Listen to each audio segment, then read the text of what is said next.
I'm happy to say it was 5 stars. It was so good. I went into this. I wish something with this idea. I like that. So that was her review. My review, a little bit different, still very positive. This book follows 3 characters. So first we're following Tova, who is an elderly woman who was a mother and a wife, and as she's aged, she's lost that identity over time. So her son passed away in a tragic accident at 18. And then her husband, in just, I want to say like the past couple of years, passed away from cancer. So now she finds herself alone in this home that just is full of memories of them. And now she's having trouble kind of trying to find out, what's her reason for getting up in the morning if she's no longer a wife, if she's no longer a mother, and just struggling with that identity kind of crisis. So she ends up working as a night cleaner at the local aquarium, in her words, as something to fill the time, something to do, something to keep busy. That's where we find her at the start of this book. The next perspective we start from is Cameron, who is kind of a 30-year-old, as his words, failure. And he is just, nothing seems to be going right for him. He has never known his father. His mother abandoned him at a very young age. He can't seem to keep a job, can't seem to keep a girlfriend, and has pretty much no steady anything in his life. So he is struggling again kind of with a sense of identity and feeling a failure because he's 30 and kind of has nothing to show for it, and is ashamed of that. And while his friends are married and having kids and have the house and, the usual things that are stereotypically, supposed to be achieved by the time you reach a certain age. And then the third perspective we have is this cute little guy on the cover, Marcellus, the giant Pacific octopus who lives at the aquarium that Tova cleans at. And he is this wonderful fly-on-the-wall observer who just studies human behavior in a very neutral perspective, because people will do anything or say anything in front of him because they don't think he understands, or just aren't paying attention to the fact that he is paying attention and is incredibly bright. And he turns out to be this neutral party in the lives of Tova and Cameron to help them kind of realize that, one, it is never too late to start new, never too late to find the things you love, and never too late to spend time and to make sure you're filling your life with the people and the things you love. And it was so heartwarming and wonderful. The audiobook was fantastic. Both the narrators were great, but I particularly loved the narrator that did Marcellus, because he just had this perfect, slightly pompous voice of someone that, kind of thinks they're more intelligent than everyone else, but in a very comedic way. And it was a really great kind of comic relief to some of the darker sides of this book. But it made me laugh, it made me cry. It was just a wonderful mix of many, many emotions, and I would definitely recommend this. And again, the audiobook was fantastic. So 5 stars. I am going to Google Shelby Van Pelt and see if she's written anything else. If this was a debut, it was incredible. I have no idea if she's written anything else. But she is definitely going to be on my radar for anything she publishes in the future. But this was the first book I read in September, and it'll be hard to beat it, but we'll see if anything can. And I'm glad that so far September is doing better than August. So I like doing everything I want. okay. So I think that's my cue. It's time to go now. Bye.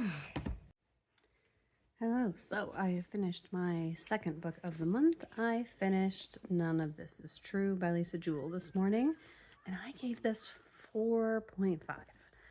It was so nearly a perfect thriller for me. So close.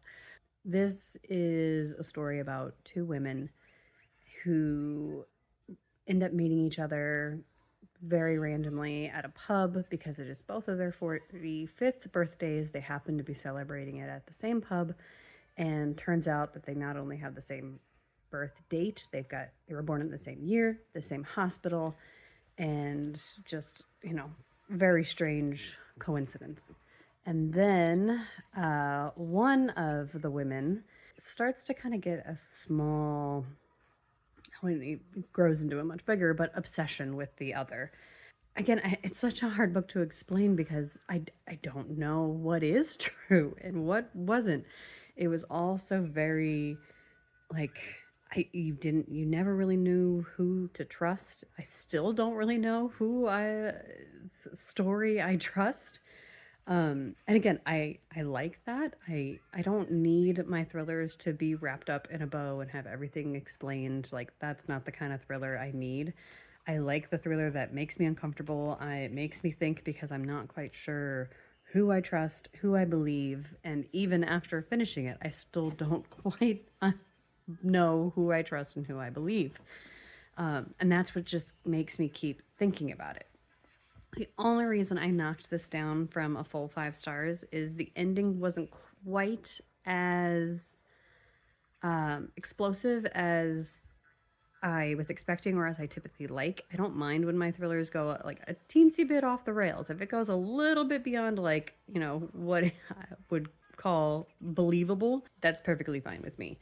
And this one didn't quite reach that point for me of, like, it felt very realistic in its ending, and very, like, this could have been 100% a true crime story, and I definitely would have believed it because it all felt very realistic in how it ended.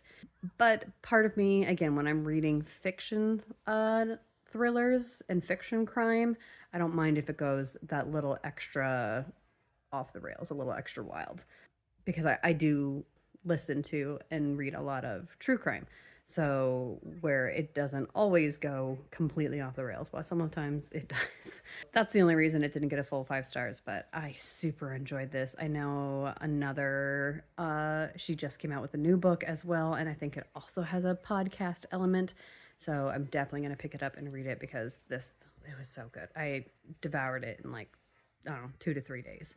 And I was even, like, kind of slowing myself down to try and not just ingest it all in one day, because I did read this with a friend and I didn't want to get too far ahead of her. But I couldn't stop myself. So September so far, so much better than August. September is killing it so far with a 5 star and a 4.5. So I'm thrilled, and I'm enjoying the other book I'm reading that hopefully I will have an update for you soon. But I'm gonna go read that now. So I'm here for another wrap up. Please excuse the mess that is behind me. It has been a week, and I have not been home for a good portion of it. So if you're following my vlog, you'll know why, but I don't really want to get into it here. But I did finish another book during my hectic week and my many hours of driving. I did finish Babylonia by Costanza Casati.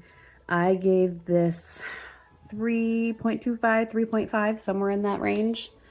I did really enjoy this. It definitely is a slower read, at least for me it was, because it's a very politically heavy book, and like court politics and all that kind of stuff, which I do like. I do enjoy court politics.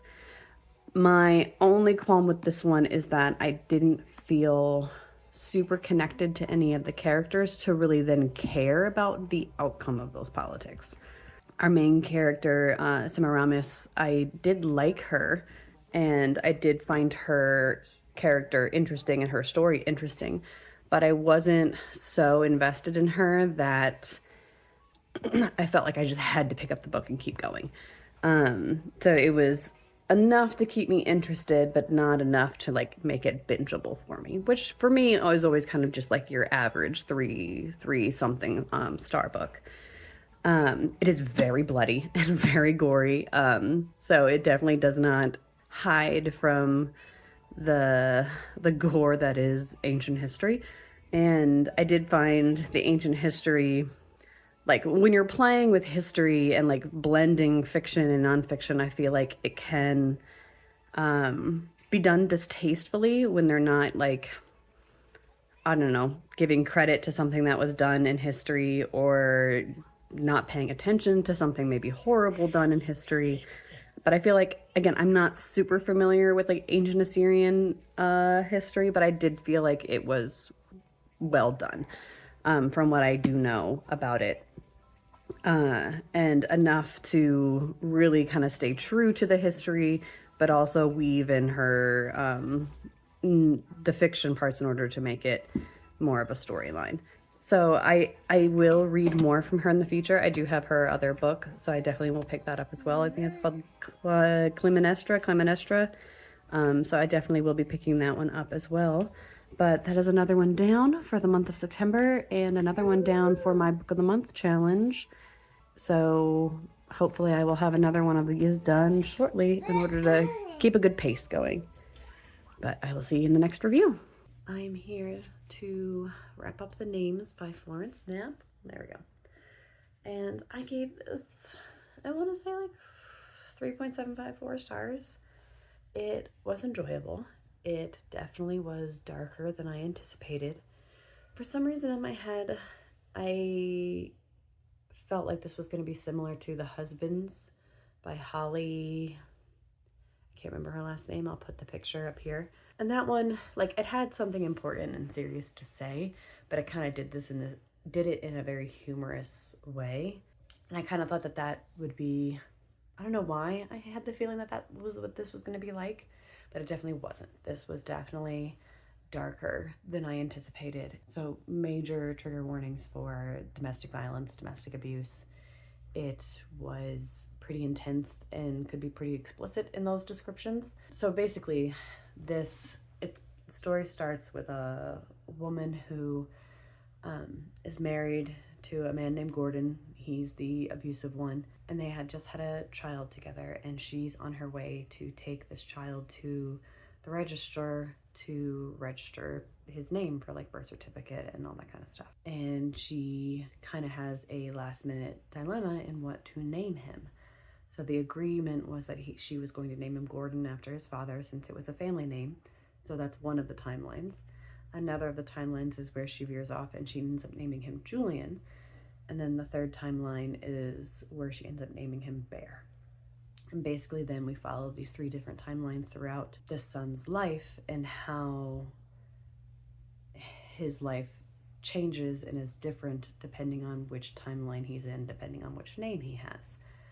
It's a very unique and cool concept, and framing it in this very slice of life kind of way definitely left me thinking, like, what if my parents named me Audrey like they thought they were going to, or what if they had named me Shelby like they had thought they were going to, and how different my life could be just on something as simple as my name being different. So it was really interesting. My only kind of complaint with it was, and this could just be because I listened to it on audiobook and at a point where I might not have been able to focus quite as much as I would like, but there were times where I was a little bit lost or had forgotten what had happened in what timeline, because for the most part you have all of the same characters that show up in all the different timelines, but obviously different things are going on in their lives depending on what timeline you're in. So I would sometimes forget what had happened to what person in what timeline and when, and I would get a little confused sometimes thinking something had happened to someone and then realize, oh wait, we're not in that timeline or something like that. So that'd be my only complaint, but I think that is just a factor of books when you're dealing with multiple timelines or time travel. Like, it can just get a little muddled sometimes, and that's a really hard thing to lay out straight. And I didn't realize until after I went to go plug this into my Book of the Month tracker that this is a debut. So I was pretty impressed with her ability to write, a wibbly wobbly timey wimey book as a debut and do pretty well, in my opinion. Like I said, I think maybe if I had been reading it physically instead of on audiobook, I might have been able to, anchor down in the timelines a bit better and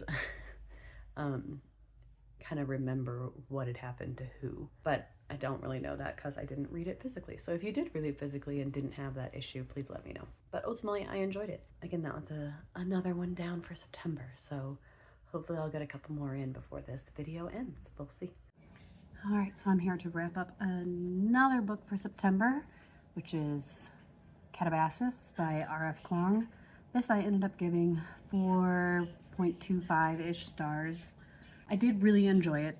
It kept me engaged and I was intrigued, and I, always wanted to know how it ended, but it just wasn't my favorite by her. There were points of this where I felt like it was dragging, or it felt really repetitive in the commentary about how academia and PhD, or trying to achieve your PhD, can be awful and truly be hell.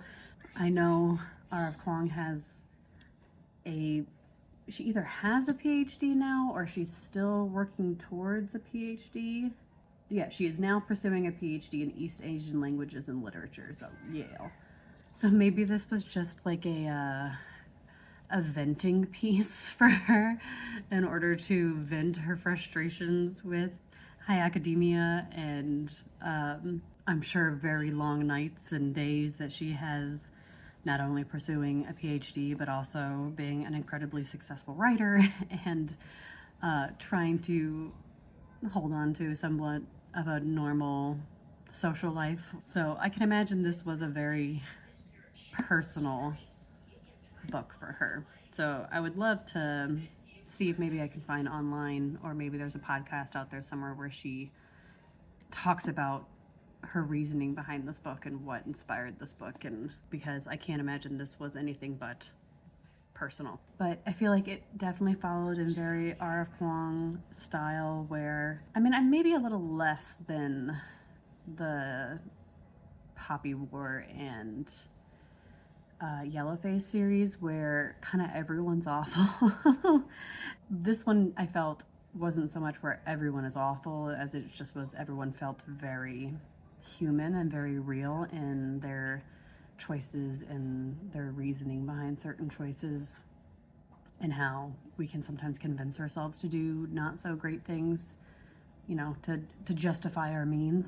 Overall, just like with all other R.F. Kuang books, I feel like this has a lot of rereadability, because I feel like every time I reread it, I'll probably pick up new things or pick up new themes and ideas, and it just has so many layers, and will definitely be something I return to in the future. And I definitely think it'll be something I return to in the future after I've read some of the source material that is referenced in this book, so like Dante's Inferno and amongst other things. But I enjoyed it a lot, and the audiobook was really good. There were a few times the audiobook narrator is definitely British, and our main character is American, so listening to a British woman do her best to put on an American accent, she did fine. She did well, but every once in a while there was a word that she would say in an American accent that I was just like, she sounds awfully Texan for being someone from Colorado. But it was just funny. Didn't hinder my enjoyance or anything, just found it humorous. But this has definitely encouraged me to maybe pick up Babel. It's the only R.F. Kuang I haven't read yet, and I've been putting it off because it is definitely her longest one. And my friend is also borrowing it right now, so I literally can't, but I will once I get it back. 4.25 stars. Great read. I enjoyed it a lot. Definitely will reread it in the future. Maybe I'll get one more book in before the end of this month. If not, this might be the last one, but we'll see. Hopefully one more. So I'm here to wrap up my last book of September. So it's my 6th book of the month, and it was Watching You by Lisa Jewell. What did I end up giving this? I want to say I give it like a 3 stars or so. It definitely isn't my favorite Lisa Jewell. It didn't have quite the same suspense as her other ones. In this one, we are following a few characters who kind of live in this quaint small town in the UK. And they are kind of all in each other's business in suspecting other people of, like, one of them is a head teacher who is being suspected of inappropriate behavior with female students. Another one is a mom who is kind of known as the town crazy because she thinks people are like breaking into her house and moving her, coffee machine one inch to the left. Another one is a teenage boy who's a bit of a voyeur and is watching people through his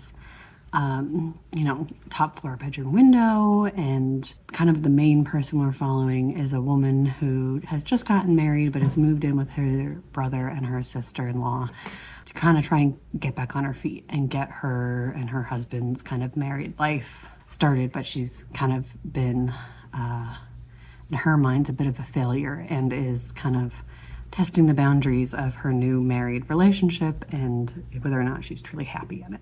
It's kind of just a bunch of messy small town relationships and how they're being intertwined and how they all kind of connect and then end up in this murder that ends up happening, and how the murder came about and how all their lives are interconnected. So who did what?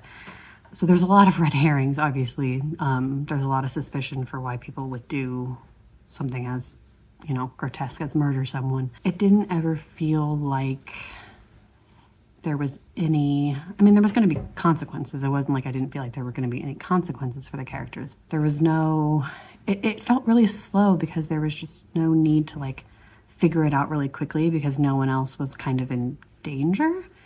And so it just didn't feel like there was a lot of suspense. There was nothing in the immediate future that, there was a dire need to figure out something about one of the neighbors or something. So it just kind of felt really slow for a thriller. It took me a while to get it through it. So I definitely, I read another Lisa Jewell earlier this month that I liked a lot more because it just had a bit more suspense to it.